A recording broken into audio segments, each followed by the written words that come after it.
It was 3:07 a.m. when I opened the door to a flashlight in my eyes, two cops on my porch and one of them asking, "Sir, we've had reports that your truck is a threat to public safety." I stood there half asleep in my bathrobe, heart pounding, staring at them and calmly replied, "Officer, that's my personal truck parked in my driveway and I'm the city's traffic inspector." One of the cops blinked, the other smirked, and right then I knew Karen was about to have the worst day of her life. The absurdity of being woken up in the dead of night by law enforcement over something so mundane would have made a great comedy sketch if it weren't real. I had stumbled out of bed to flashing lights, sirens, and a sense of confusion so thick I thought maybe I was dreaming. My husky, Glacier, was barking like the world was ending. My neighbor's porch lights were flickering on, and I could see Karen peeking from behind her curtain with her signature binoculars like she was some self-appointed neighborhood watch captain. Except tonight she had escalated to calling 911. I wasn't even angry at first, just stunned. The police explained that a 911 call had come in reporting a large commercial truck obstructing the road and potentially endangering emergency access. I gestured to my Ford of 250 legally parked in my driveway, nose nowhere near the sidewalk, fully within property bounds. The officer quietly walked over, examined it, checked the plates, then looked back at Karen's house. His partner didn't even try to hide the eye roll. They'd been down this road before. Now let me make one thing clear. I don't have an issue with HOAs in general. When run right, they can help keep a neighborhood clean and safe. But when they're run by someone like Karen Wordsworth, it's less of a homeowners association and more of a dictatorship with fines instead of bullets. Karen was the self-appointed president of our HOA board. No one else even ran. She just filled out the paperwork first and started barking orders like we all worked for her. And tonight, she had taken her delusions to a new level. The officers eventually apologized and explained they had no choice but to respond to a 911 call, especially one flagged as a safety threat. I nodded, thanked them for being professional, and shut my door. I didn't go back to bed. I couldn't. Not because I was scared, because I was fired up. Karen had crossed a line, and she'd had no idea that the man she just tried to slap with a fake parking violation writes the city's traffic enforcement policy. Yeah, that's right. I'm Jackson Mitchell, a city traffic inspector. I work with zoning departments, municipal code enforcers, and I review parking ordinances weekly. Half the time I'm the one who clarifies legal gray areas for officers in training. And this woman just tried to sick the law on me using completely bogus claims. She had no clue who she was messing with, but she was about to learn. At sunrise, I started my day early. I brewed the strongest coffee I had, pulled up my desktop, and opened the folder I never thought I'd use, HOA Karen Files. I've been collecting little things here and there ever since she fined me for leaving my trash bin visible for exactly 6 minutes past pickup. I had documentation, digital copies of the HOA guidelines, and screen captures from community posts she'd altered. But now I had something bigger, proof that she called emergency services with a falsified report. I began by reviewing our HOA bylaws. The rules were clear. No commercial vehicles parked overnight on the street. My truck was registered for personal use, bore no logos, and again, was parked in my own driveway. Strike one for Karen, but she was sneakier than most. She had recently started distributing edited versions of the bylaws with small changes, subtle tweaks like changing on street to on property, hoping no one would notice. Except I did. Around 10:00 a.m., I decided to talk to some of the other neighbors. I wasn't going to start a war, but I wanted to know if she targeted others. The floodgates opened. One neighbor, Dr. Ramirez, told me Karen fined them $200 for putting up solar panels without prior approval, panels that had been installed 3 years ago with board approval. Another guy, Tom Garrison, said she had towed his college-aged son's car while he was visiting for winter break. The real kicker, she fined an elderly veteran, Mr. Peterson, $500 for displaying a flagpole that was too tall. I could see the anger simmering beneath their voices. They were fed up but felt powerless. That's when I realized I wasn't alone. Karen's reign had gone unchecked because no one had the tools to challenge her. But I did. I had city credentials, insider knowledge, and more importantly, I had motive. I thanked the neighbors and promised I'd look into it. I didn't tell them the full extent of what I planned, but they could tell I wasn't just gathering info for fun. Back at my desk, I dug deeper. I searched the city's zoning complaint database and found something shocking. In the past 6 months, over 70 anonymous complaints had been filed against addresses in our neighborhood, all following a similar format. The grammar, the wording, the excessive use of capital letters and exclamation points. It screamed Karen. She'd been reporting her own neighbors to city departments under the guise of anonymity. That's not just petty. That's harassment. I compiled a full report of the complaints and matched the timestamps to her social media activity. Sure enough, several complaints were filed within minutes of her posting rants about certain neighbors. I even found one complaint filed while she was at a neighborhood barbecue, where she smiled in photos with the same people she tried to have cited. The audacity was Olympic level, but I still needed more. I filed a Freedom of Information request for the 911 call and body cam footage from the officers who visited that night. While waiting on the footage, I contacted the city's legal department and began preparing a formal complaint, one that could trigger a full audit of the HOA leadership. And while all this was happening, Karen must have thought I was still stewing in my robe, licking my wounds. She had no idea she'd just thrown gasoline on a fuse she couldn't see, one connected to every shady thing she'd ever done under the title of HOA president. The countdown had begun, and unlike her fake violations, what I was about to do would be very real. The sun was still low on the horizon when I pulled into the city zoning department lot. My ID badge clipped to my chest wasn't just for show today. It was my entry pass into a much deeper problem than anyone in my neighborhood realized. Karen hadn't just made a nuisance call. She had started a chain reaction that was about to come crashing down on her like a stack of overdue HOA violation slips.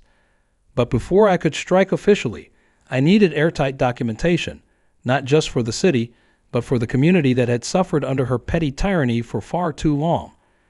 I started by reviewing the official HOA charter that Karen so conveniently loved to wave around when it suited her. The original version was filed 7 years ago when the development was first built.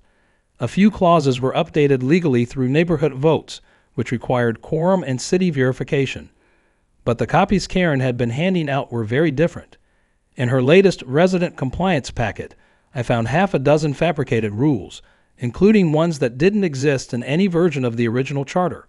She'd added restrictions on truck sizes, outlawed visible recycling bins, and even inserted a clause limiting how long holiday decorations could stay up. None of it had gone through proper channels. It was a forged document masquerading as law.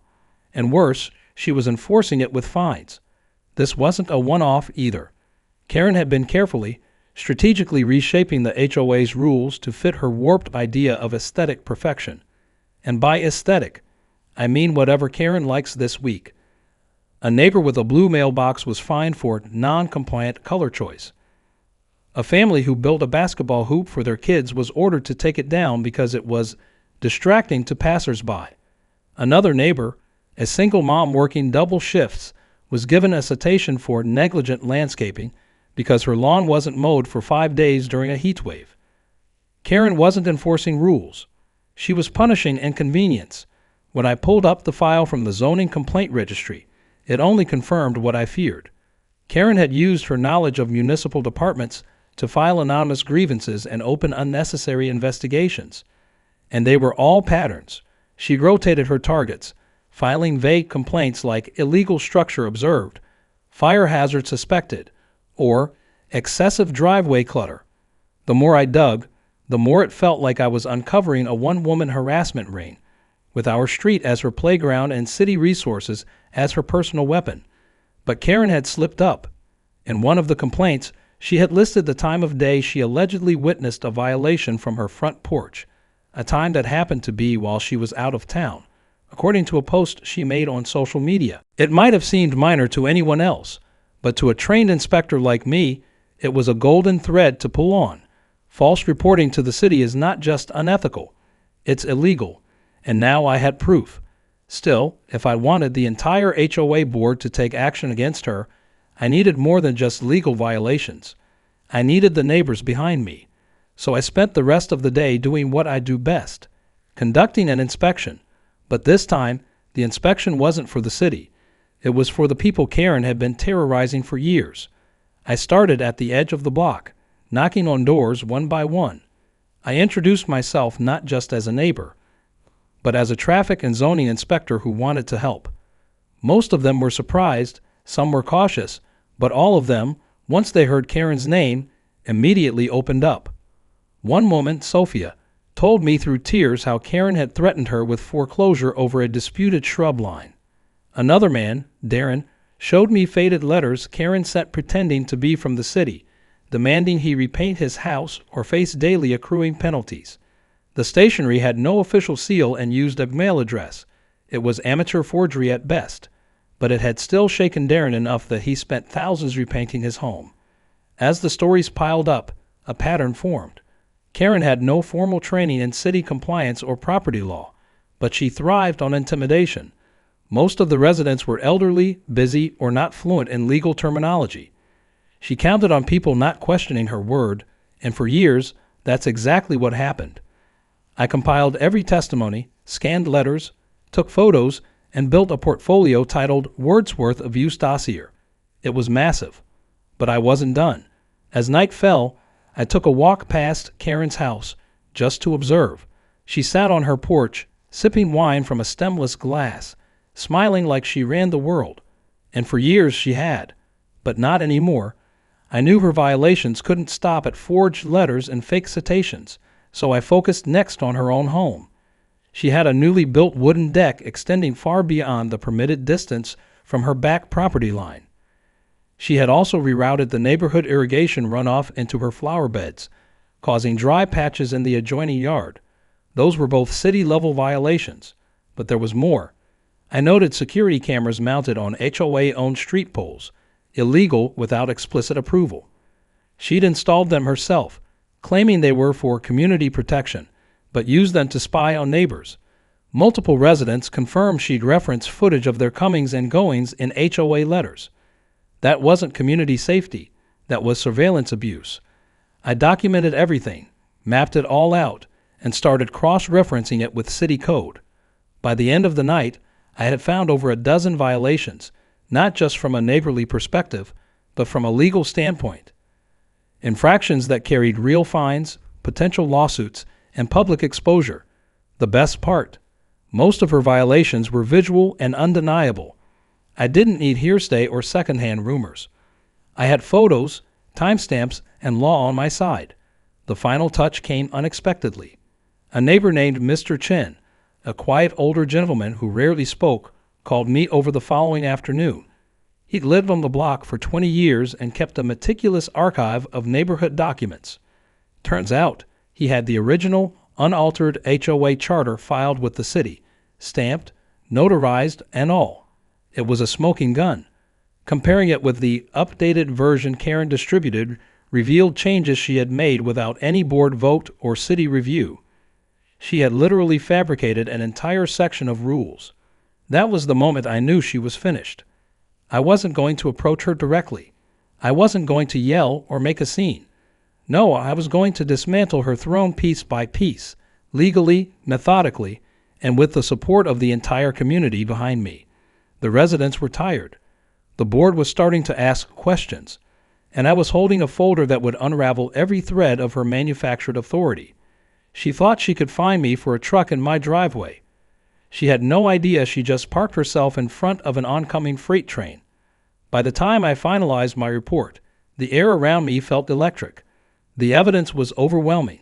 Every violation, every manipulation, every abusive tactic Karen had used was now neatly cataloged, dated, and ready for formal submission. I wasn't just bringing complaints to the table. I was about to turn the very system Karen used against everyone else back onto her. The irony wasn't lost on me. The woman who lived and breathed rules was about to be buried by the ones she ignored. I didn't waste time. I filed a formal complaint to the city's zoning department through the proper channels, not as a neighbor, but under my official title as a municipal traffic and zoning inspector. My position granted me the ability to trigger investigations when code violations and resident safety were involved. The moment my report hit the city portal, it activated an internal alert system that prioritized cases involving potential misuse of public resources. Karen's forged documents, unapproved structures, and false emergency calls checked every box. But I didn't stop there. I knew Karen would sense the walls closing in if things moved too quietly, so I planned something she couldn't ignore, a community hearing to force a leadership review. According to the original HOA charter, which I now had multiple notarized copies of, residents had the right to call an emergency board session if 1/5 of the homeowners submitted written requests. After the week I'd had speaking with them, getting that was child's play.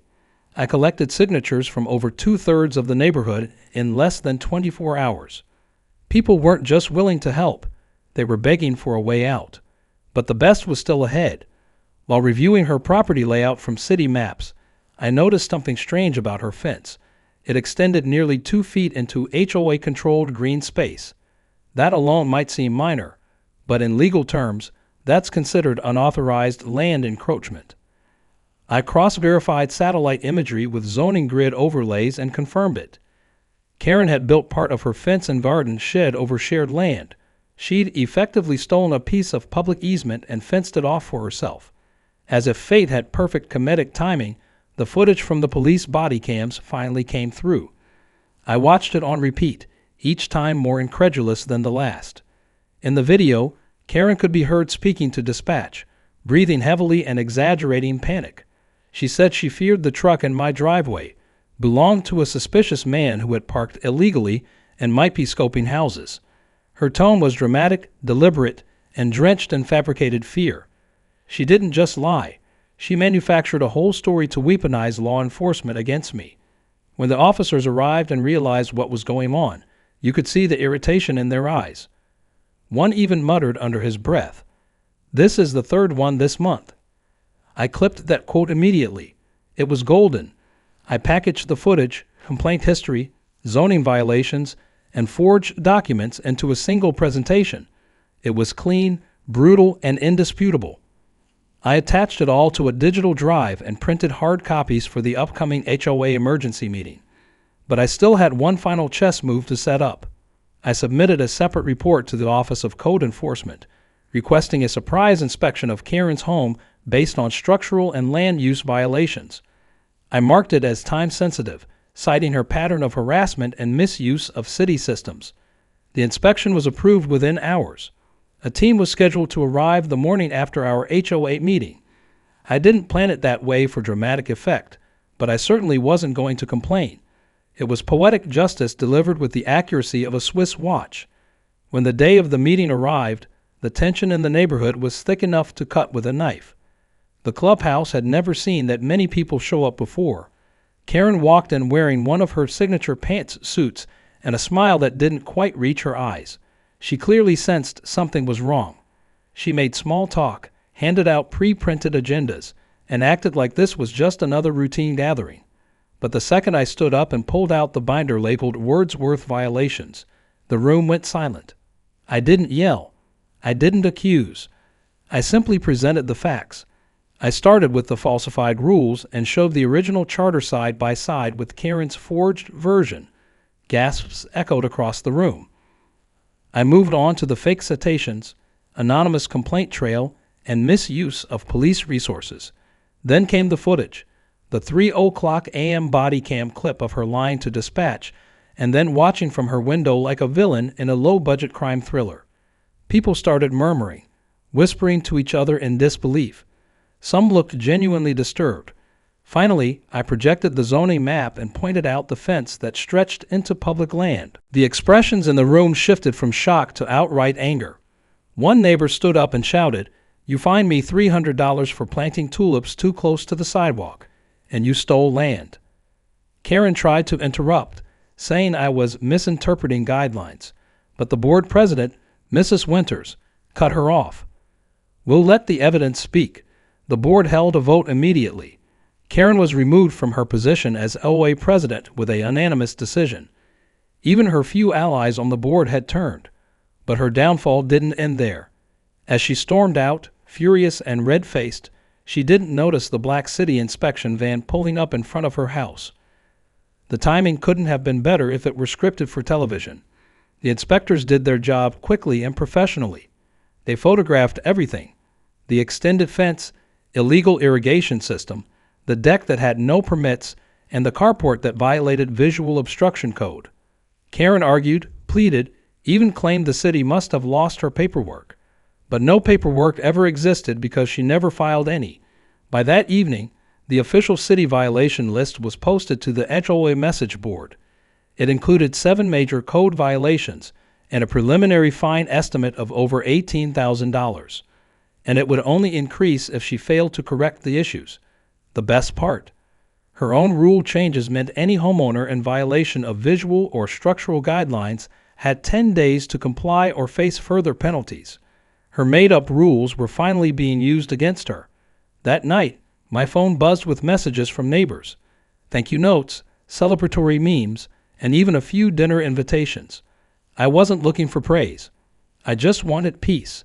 But knowing Karen would now wake up every day to the same bureaucratic hammer she used to crush others gave me a sense of closure I didn't know I needed. Her empire was crumbling, not because I fought dirty, but because I played by the exact rules she thought she controlled. And now the neighborhood was finally free to breathe again. The days following Karen's removal felt like the neighborhood had finally exhaled for the first time in years. People gathered at the mailbox cluster without darting nervous glances over their shoulders. Children actually rode bikes without Karen shouting at them for being too loud. And Mrs. Rivera, the woman with the wind chimes that Karen once declared a public nuisance, proudly added 2 more to her porch. The collective weight that had pressed on everyone for so long was gone, and it was being replaced with something else: relief, cautious optimism, and for some, a bit of long overdue celebration. But while Karen's public downfall had been swift, the aftermath was still unfolding, and she wasn't going quietly. The morning after the emergency HOA meeting, Karen attempted damage control in the most Karen way imaginable. She sent out an email blast through an alternate HOA mailing list she had created in secret months ago, claiming that the meeting had been illegally convened. The evidence against her was fabricated, and she had been the victim of a neighborhood-wide smear campaign orchestrated by a rogue city official. That last part was clearly aimed at me. She even attached a blurry photo of me walking my dog, as if it proved anything other than I owned sweatpants. But no one took her seriously anymore. The damage had been done, and not by anyone else but by her own actions finally catching up to her. Still, I didn't let my guard down. I knew someone like Karen wouldn't just roll over and accept the consequences. I expected retaliation, and sure enough, it came in the form of a complaint filed with the City Ethics Board, accusing me of abusing my position for personal gain. She cited my personal vendetta, my role in initiating the inspection, and claimed I had weaponized municipal tools for private revenge. She even claimed I had doctored the zoning maps to make her fence look like it encroached on public land. It was a desperate move, but I had to take it seriously. The Ethics Board opened a preliminary review, and I was required to provide my full chain of documentation. Luckily, I had prepared for exactly this. Every action I'd taken had been logged, timed, and filed through official channels. I had deliberately followed the rules, not just because it was my job, but because I knew Karen would try to flip the narrative if she could. I provided time-stamped copies of complaint forms, correspondence logs, inspection requests, and even internal city approvals for each step he took. The board reviewed everything in under a week and cleared me entirely. They even noted in their summary that my actions were not only compliant but commendable given the pattern of abuse uncovered. That little line was enough to make the entire ordeal worth it. But Karen wasn't finished yet. When legal threats failed, she tried to rally support from her remaining loyalists, 2 homeowners who had benefited from her favoritism over the years. They attempted to call for a new vote, citing unfair treatment and unresolved leadership questions. But their motion was denied by the interim board. The board had already filed the necessary paperwork to strip Karen of administrative privileges, and a third-party legal firm was brought in to oversee future votes. For the first time, the HOA was being run with actual transparency. Meanwhile, the inspection of Karen's property continued to unravel more problems. City engineers discovered that her deck wasn't just unpermitted. It had been built over a stormwater runoff trench, disrupting flow to neighboring yards. That explained the standing water issue that had been plaguing 3 adjacent homes for over a year. The city issued an order to dismantle the deck within 10 days or face a $500 a day fine. She tried to argue that the trench had never existed, but city records, including ones I personally verified, proved otherwise. Then came the financial audit. It turned out Karen had been reimbursing herself for community supplies with 0 receipts, charging the HOA fund for things like security upgrades, which translated to her buying a personal home camera system.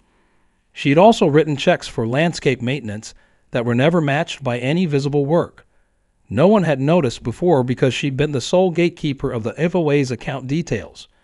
Once we brought in the third-party firm, the paper trail collapsed like a house of cards. Faced with the mounting legal and financial pressure, Karen made one last attempt to reclaim her image. She held a small gathering in her backyard, more like a sad little rally, inviting neighbors to hear her side. Only 2 people showed up, and they both left after 15 minutes. The rest of the neighborhood spent that same evening at the clubhouse, where the board hosted a community dinner to discuss rebuilding trust and future plans. I stood quietly at the back, sipping iced tea, while neighbors came up to thank me. One older couple, the Jeffersons, even brought me a homemade peach cobbler and said, "We've lived here 20 years and never felt so free." But it wasn't about praise for me. I'd done what anyone in my position should have done. The real victory was watching a neighborhood come back to life after being held hostage by a petty tyrant in yoga pants. Kids played soccer in the street again. Garden flags came back. One neighbor even started a weekend art class for seniors in her garage, something she put off for years because Karen once warned her it was an unsanctioned event. Word of the whole ordeal spread beyond the neighborhood too. A local news outlet reached out after someone anonymously sent them a link to the body cam footage and inspection report. They ran a piece titled "HOA President Removed After Inspector Exposes Trail of Lies," and it gained traction fast. Reddit picked it up, and soon the story was trending under r/ entitled people. The comments poured in, some hilarious, others painfully familiar. Apparently, every neighborhood has a Karen, or had one, until someone stood up. Karen, meanwhile, had gone silent. Her front yard became overgrown, her car rarely moved, and her once pristine porch sat unused. The surveillance cameras she installed were gone, dismantled as part of the city's enforcement ruling. The final straw came when a for sale sign appeared in her front yard one morning. She didn't tell anyone, she just listed it quietly, hoping to escape the embarrassment. But people noticed, and no one missed her. As for me, I returned to my usual routine: work, walks with Glacier, chats with neighbors that didn't involve policy violations. I joined the new HOA advisory committee, not as an enforcer, but as someone the board could consult when they had questions about real compliance. I never wanted control, it just wanted fairness, and now we had it. It was strange how 1:30 a.m. knock on the door had unraveled a whole chain of injustice.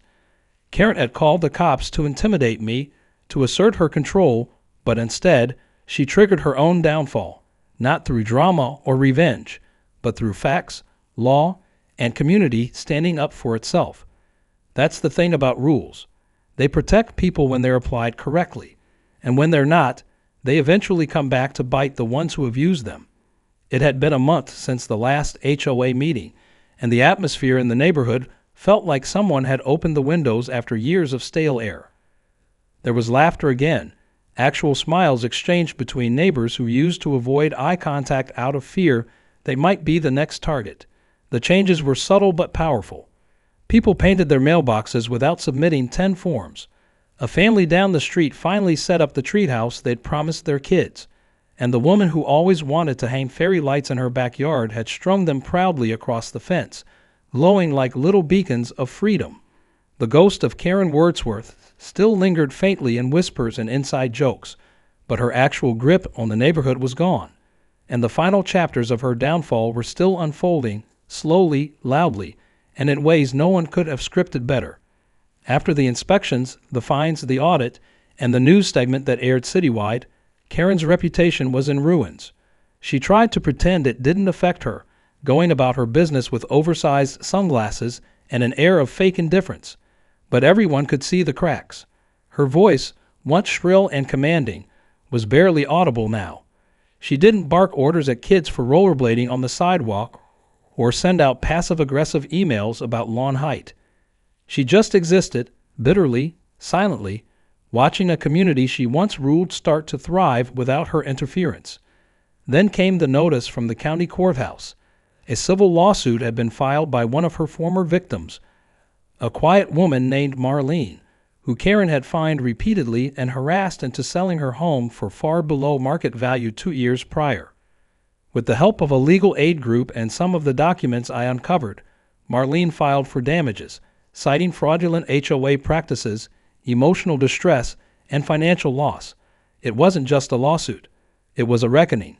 Karen would now have to defend her actions in a courtroom where community gossip meant nothing and forged bylaws carried real consequences. The irony of it all hit me one night while walking past her house. The lights were off. Her once perfect lawn was patchy and overgrown. The front porch, which had once displayed color-coded seasonal wreaths and HOA banners, now looked like it belonged to someone who'd given up. A for sale sign sat crooked in the yard, half swallowed by weeds. She wasn't hosting meetings anymore, wasn't pretending to be the queen of a suburban empire.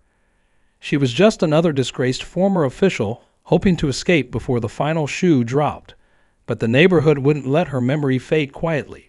A week later, the newly formed HOA board invited all residents to a community block party. No permits required, no sit-up sheets, no forced dues, just food, music, and a big white banner that read, "Welcome back to our neighborhood."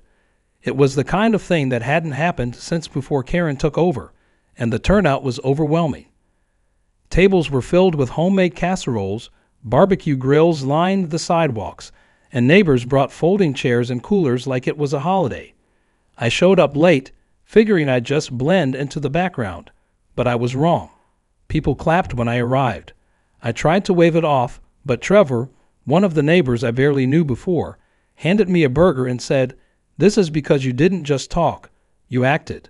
The most surprising part of the event wasn't the food or the turnout. It was the unveiling of something the neighbors had secretly worked on together. A plaque mounted on a post near the clubhouse that read, "In appreciation of our community advocate for reminding us that rules should protect, not oppress." I didn't know what to say.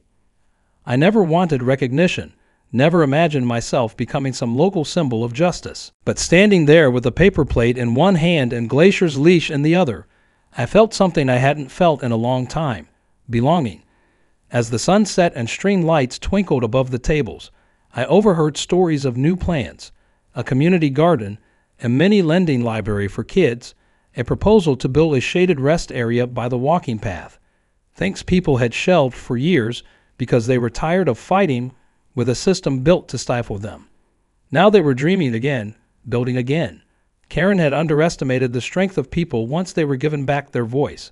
She tried to silence the neighborhood with rules and fear, but all it took was one person with knowledge and the courage to challenge her to flip the script. The final twist came a few weeks after the party. A friend of mine who works downtown texted me a photo. It was Karen, standing outside a car wash, wearing a neon safety vest and holding a sign for a promotional discount. She looked smaller somehow, like the air had been let out of her. The very woman who fined neighbors for washing their own cars in their driveways was now literally doing it for minimum wage. I didn't laugh. I didn't feel smug. I just felt the strange quiet of justice settling in a place where noise used to rule. The lawsuit moved forward. Karen's property sat unsold. The HOA board, now composed of fair and level-headed residents, began work on amending the rules properly, with votes, discussions, and feedback from every homeowner. I offered to help as an advisor when needed, not in any official capacity, just as a neighbor with the right tools. I no longer had to lead the charge. The community had learned to delete itself. What started as a 3:00 a.m. knock at my door turned into something no one expected. Karen thought she was calling in an inconvenience that night. She had no idea she was lighting the fuse to her own collapse. The laws she twisted, the documents she forged, the neighbors she silenced. Every bit of it became evidence, testimony, and ultimately the undoing of her reign. People ask me sometimes what made me step up. Why didn't I just ignore it like everyone else had? The truth is, I almost did. That night, I almost went back to bed, told myself it wasn't worth the fight. But something about that flashlight in my face, the officer questioning my right to park in my own driveway, the fact that someone could call 911 just to flex fake authority, it pushed me past my limit. Not because I was angry, but because I knew I had the power to stop it. And once I started pulling that thread, I couldn't stop until the whole rotten mess unraveled. And now here we were, a neighborhood reborn. Not perfect, but finally ours again. No more secret citations. No more forged bylaws. No more fear of what one person could do with unchecked control. We had taken that power back, not with noise or chaos, but with facts, unity, and just enough stubbornness to see it through. And every time I see kids ride past on scooters or hear someone hammering nails into a new fence post, I'm reminded that silence only wins when no one speaks. But the moment one voice says enough, the entire neighborhood listens. And sometimes it changes everything.